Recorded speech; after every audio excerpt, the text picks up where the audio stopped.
Shallot showed up to Earth out of the blue. Nobody knows who he is, how he got there, or why he's there. And 2 more Saiyans are on their way to Earth, Vegeta and Nappa. What's going to happen from here on out? We'll cover all that and more in the second part of What If Shallot Was Canon. Goku continues his training to cross Snake Way. He's mostly using the time chamber here, and he's training separately from everyone else. This is kind of a gamble. He could spend his time doing regular training, but he's sacrificing the time to do this type of training, which is more stamina focused.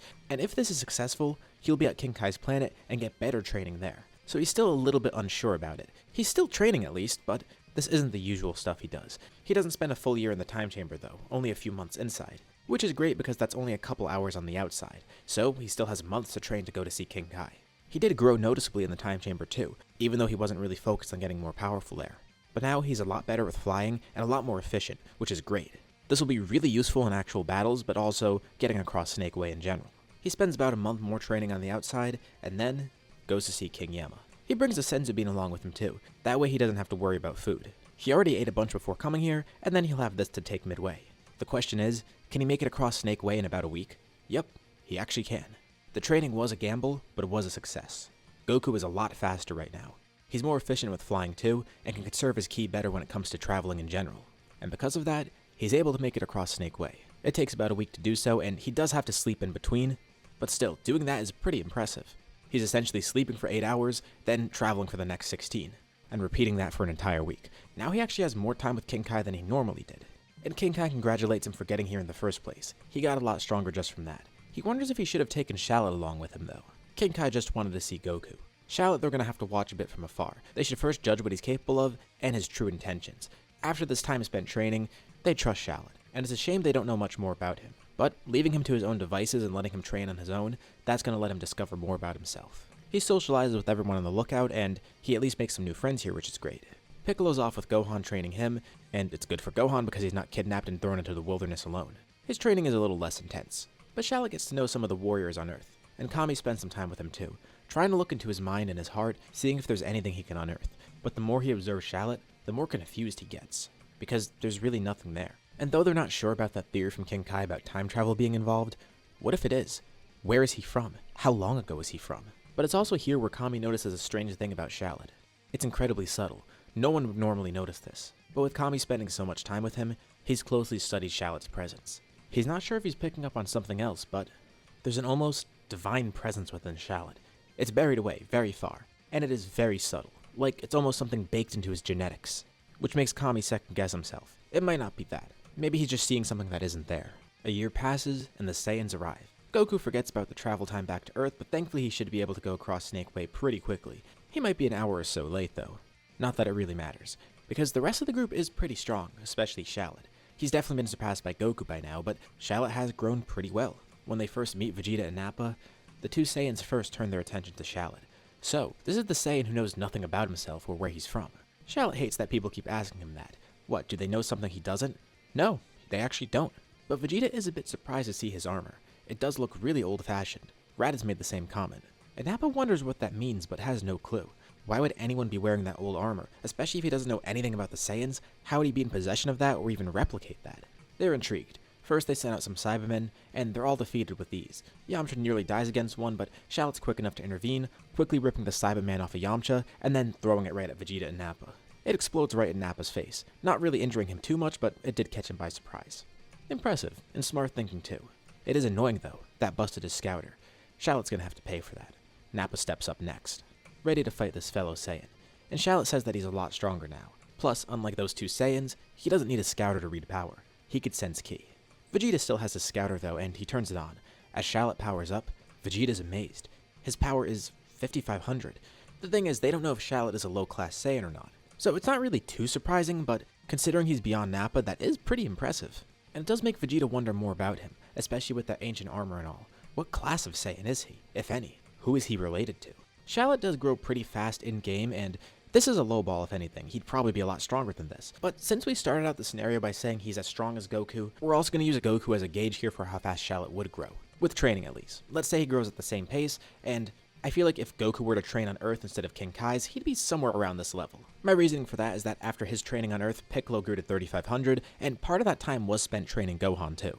I would think Goku would grow faster than Piccolo, and considering Shallot training the entire time too, that's why I think 5500 is reasonable for Goku, and that's why we're applying it to Shallot here. Nappa has a really tough fight with Shallot, and Shallot ends up winning, though Shallot is pretty impressed with Nappa's strength. Wow, Shallot grew a lot stronger than Raditz, but Nappa seems a lot stronger than him, and Shallot's glad he got a good fight out of that too. Nappa is not completely unconscious. Vegeta is at least glad to see one thing about Shallot, the fact that he has that Saiyan spirit when it comes to fighting. He really does enjoy it. But since Nappa lost, he has no use for him. He walks over to Nappa to kill him, but then Shallot steps in front. He doesn't even realize that Vegeta's walking over to kill him, but inadvertently, he just saved Nappa, because now Shallot just wants to talk to Vegeta. Maybe he'll have some clues on his past. And maybe he could try and reason with Vegeta too. Vegeta is clearly a lot stronger than him, which worries Shallot, especially because Goku's not here yet. He thinks that with everyone together, and with Goku here, they should be able to win, but he partially wants to stall Vegeta and partially use him for actual info. Shallot tells him to look, Raditz came here to recruit Goku because they needed an ally for taking over a planet or something, and that's also why he considered taking Shallot with him too. So, do they actually need an ally? Vegeta then grabs his scouter and crushes it in his hand, confusing Shallot a bit, but Vegeta wants to make sure Frieza's not listening in on this. Shallot asks why they're really here. Well, first off, Vegeta tells him to show some respect. He might not have any memories, but he should at least know Vegeta is the Prince of all Saiyans. Anyways, they did actually need help taking over a planet, but even if they didn't have Kakarot with them, Vegeta thinks he would have been able to handle it himself. It would have just made the work quicker and easier.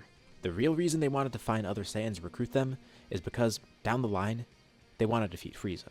Does Shallot at least know anything about him? Nope, and no one else does either. It is a shame that those two Saiyans are rebelling against them. They could have been good allies, but clearly they don't align. Shallot and Kakarot aren't the Saiyans they're supposed to be. Not to mention, they're too weak. But hypothetically, if they did work together, he says they would have combined their power to try and overthrow Frieza down the line, explaining more about who Frieza is, but not really going too in-depth. Vegeta is stronger than anyone here, but it would be a waste to kill Shallot or Kakarot. He's giving them another chance. If he has to kill them, he doesn't care. But Shallot says why not team up here? They already lost one Saiyan in the process, and if Vegeta really values Saiyans that much, why kill two others? Well, frankly, Vegeta doesn't care much about the remaining Saiyans. Shallot and Kakarot in particular, they sicken him. Raditz and even Nappa are disposable too, but at least they are true Saiyan warriors. If Shallot's trying to reason with him, that's not going to work. Because even if they were to team up just to defeat Frieza, why would Vegeta keep Saiyans around that are much weaker than him and aren't even fully aligned with his values? It makes no sense. A man then falls out of the sky, landing near the two of them. It's Goku. He's back, and Vegeta's glad. Good, now both of them are here. But he's going to give them an ultimatum. Shallot says he just wants to team up to fight Frieza, right? Well, prove himself first. Vegeta's going to battle them. If they beat Vegeta in this fight, he'll let them join forces and they'll fight Frieza together. But if they can't beat Vegeta, well, they're just going to have to die, and this whole planet's going to be destroyed too. But there's a catch. No one else can get involved in the fight. Normally, he'd also like to do a 1v1, but since there's two Saiyans here, he'll welcome both of them to fight at once. He is a lot stronger after all, so this way makes it more fair. How else could they contend against an elite warrior like him? And he laughs, knowing that there's no way they're going to win. But then Goku asks if Vegeta's serious. If they really do beat him, will he actually leave this planet alone and then they could be allies at least to defeat Frieza? Because Goku likes that idea. No one has to die here, and if Frieza really is that strong of an opponent, Goku would love to fight him, so why not join forces? And Vegeta has no doubt that he'll win, but yeah, he will keep his word. Fine. Goku tells Shallot to step back. He's actually going to take this alone. Ah, confident now, is he? Very Saiyan-like to want to fight 1v1, but it's going to be the death of him. Fighting alongside Shallot would at least let him live a little bit longer, but now this is a death sentence. And Goku gets excited, ready to battle. He then showcases his full power. Vegeta doesn't have a scouter right now, so he doesn't know how strong Kakarot is. But the two begin clashing, and he can clearly see Kakarot's a lot stronger than Shallot. Still not on Vegeta's level though, but it is a little concerning, especially when Goku interjects and, after reading Vegeta's ki, he says he's not too far behind Vegeta in base. The two keep fighting like this, and Vegeta has a clear advantage, until Goku pulls out a trump card, Kaioken ×2. Given his extra time with King Kai, and the extra training he had beforehand, I would think Goku's a lot stronger than normal. I would place him at around 15,000. Again, he took a gamble here. This might have gone the other way and he could have been a lot weaker, but it worked out. Though it is a shame he had to use a few of his months in the time chamber, because those are months that he lost on the outside, and he only has a limited amount of time he could use the time chamber in his life. But with a base of 15,000, he's not too far behind Vegeta, and with Kaioken ×2, he's far above Vegeta. The tide of the battle shifts dramatically. Vegeta falls in battle, but then he throws up an artificial moon, turning into a great ape. Though he's not the only one who turns into a great ape. Gohan and Shallot have no clue what's going on, and both of them look up at the moon, turning into great apes themselves. We already know Gohan has no control over Grade 8, but Shallot, we've never really seen him use that, and I think he wouldn't have control over it either just because we haven't seen him use it. Who knows, maybe in his past life he did actually use it before and has full control of it, or maybe not. Either way, this causes a lot of chaos. But still, there's a lot of other fighters around, and they realize it's probably best to target Vegeta's tail, or target the moon itself. And they go for the latter. Vegeta's mostly focused on Goku and also the other two Great Apes rampaging around, and he's doing pretty well. But Piccolo simply launches a beam up, destroying the fake moon, and everyone de-transforms. And just to be safe, the remaining Z fighters all then jump Vegeta together. Chaozu uses all of his power to try and hold Vegeta in place, which doesn't really work, but then Yamcha, Tien, and Piccolo create some restraints out of Ki, and Krillin creates a Kienzan, throwing it at his tail, cutting it clean off and preventing Vegeta from transforming again. He told them this was supposed to be a 1v1, but it does sting.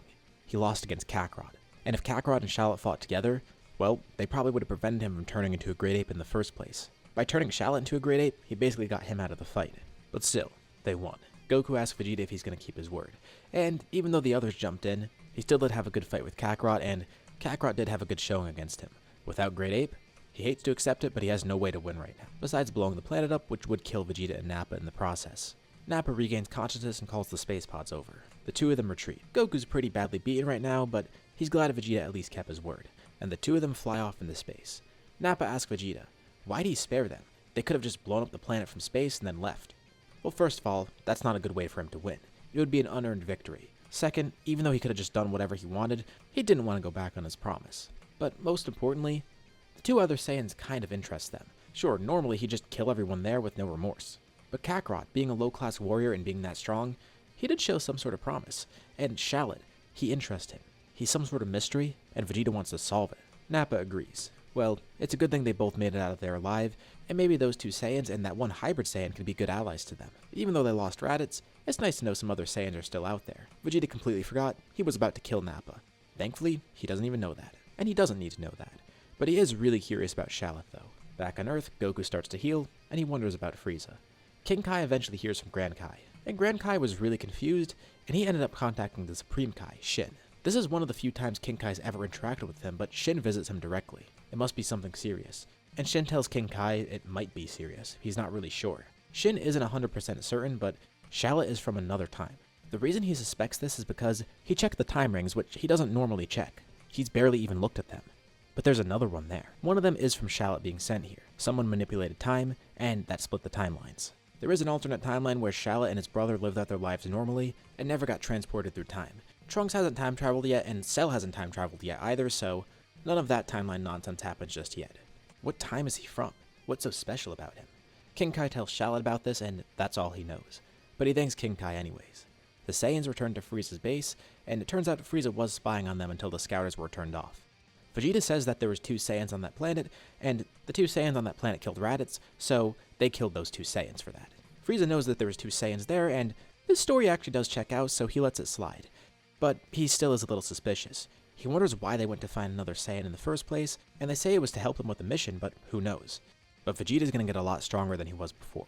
He starts rigorous training with Nappa. Seeing a low-class warrior grow that strong, it irks him. He needs to be the strongest, and Nappa needs to get stronger too. Months pass. The two Saiyans grow a ton, and Frieza eventually finds out what planet Vegeta and Nappa went to. He'll send some scouts to check it out, but he needs his most trusted men to go. So it's a special mission for Zarbon and Dodoria.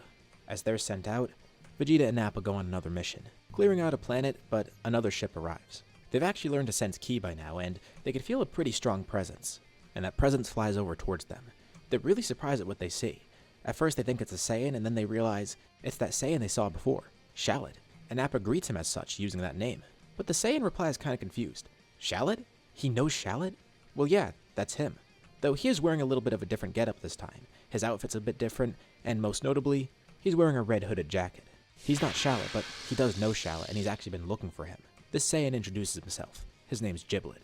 With that, we'll leave off here for now. What did you guys think about this part? What's going to happen next? Leave your thoughts and ideas in the comments below. I'd love to see what you guys think. As usual, be sure to drop a like and subscribe if you haven't already. It really does help out the channel, and it shows me you want to see more videos like this. Anyways, thank you all for watching, and I'll see you all in my next video.